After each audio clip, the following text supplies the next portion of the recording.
Ganda ng itlogan mo. Ginawa mo pa akong bahay itlogan mo.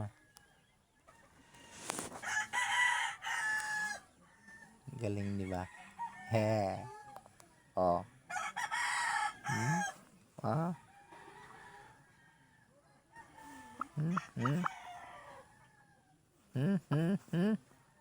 Daming pag-iitlogan dito pa. Swerte mo ah. Nawa mong itlogan ko ah. Daming pwedeng maitlogan dito ka pa. Ha? Uy. Ang galing mo ah. Ha? Wala ka namang maitlogan na iba?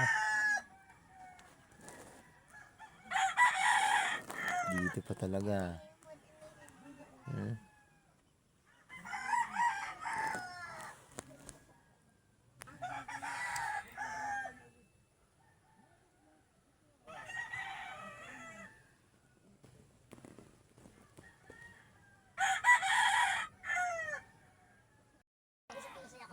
May ulam na tayo, guys.